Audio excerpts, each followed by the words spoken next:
know that I've never wanted to work a corporate job because I love to travel. And that's okay if you feel that way too. If you want to go new places, have new experiences, and not always be working out of a box, then I want to teach you how to travel confidently. Today I'll share what it's like to travel to Hong Kong in 2021. I'm going to give you guys the list of the 5 things that I needed as an American to get to Hong Kong. If you're like me, I hate government websites. They're very confusing, sometimes they're mistranslated, and it's just a pain in the butt to navigate. So I want you to feel confident traveling over here, and this is what you're going to need.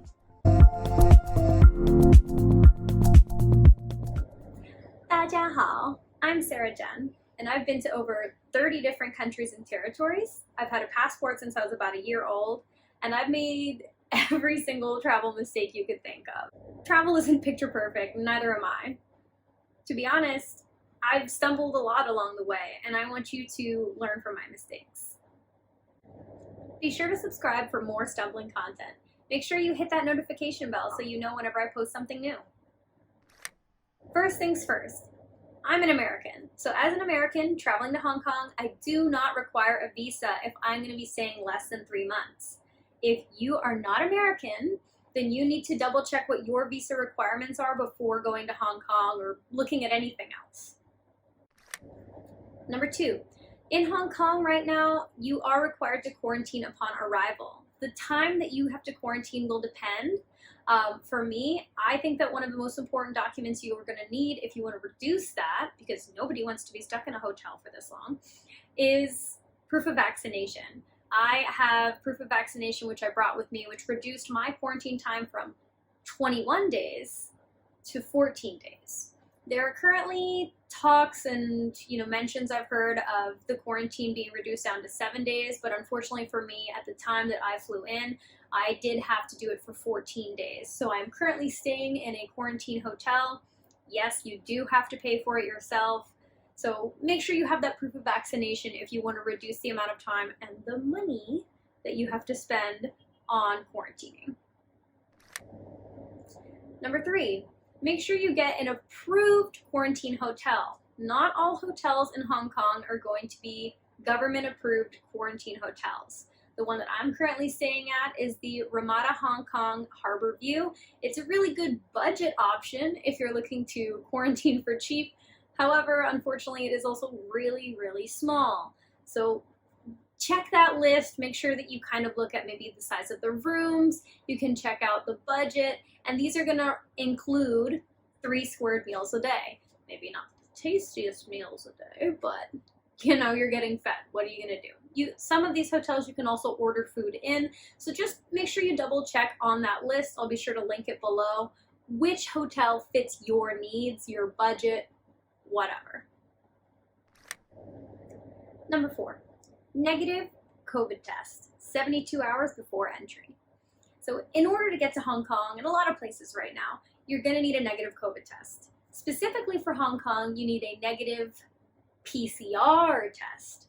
So make sure when you're booking your test before you leave that you get a PCR test. In order to fit my window, I had to get a rapid PCR test. These may cost you money. So double check the prices because different places offer different price ranges. It can be anywhere from free if you have insurance to maybe $200, $300. So mine was about $165, I believe. Double check where you're getting it from.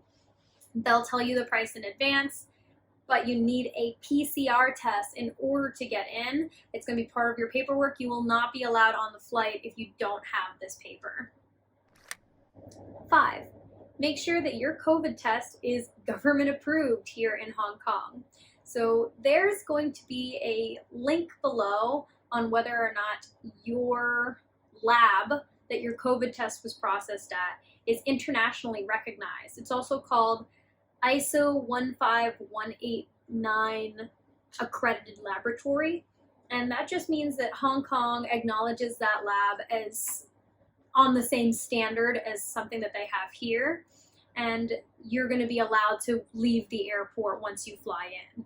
I was not flagged for it in Canada, so I didn't even know I needed it, and I didn't see it online when I was looking up the requirements to fly in. So it was really stressful. not knowing I needed it and trying to Google online on airport Wi-Fi if the labs that I had my COVID tests done were government approved. Eventually we figured out, I think that one of them was. I'm not sure if the other one was, but you don't need to deal with that stress if you don't have to. So make sure you look up if your lab is government accredited or government approved here in Hong Kong before flying in. Have that paper printed out and ready in a folder. Make your life so much easier.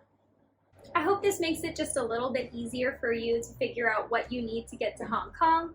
You're first going to need to have a visa if you're staying longer than 3 months as an American, and if you're not American, make sure you double check that on your own government website or give somebody a call. 2, you're going to need to make sure that you have proof of vaccination if you want to shorten your time here in Hong Kong's quarantine hotels. 3, you're going to need a government approved quarantine hotel. 4, a negative COVID test 72 hours before your departure. And 5, you're going to need to make sure that your COVID test is from a government-approved lab. So if you like this video, be sure to give it a thumbs up and stay tuned. I'm going to be posting a video on my time here in the Ramada Hong Kong Harbor View and the 14-day quarantine I did here with my partner, who's also in the room that we are locked in together. So stay tuned for that, and thanks, guys.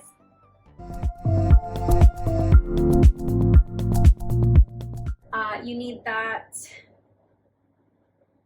don't know, forgot, brain fart.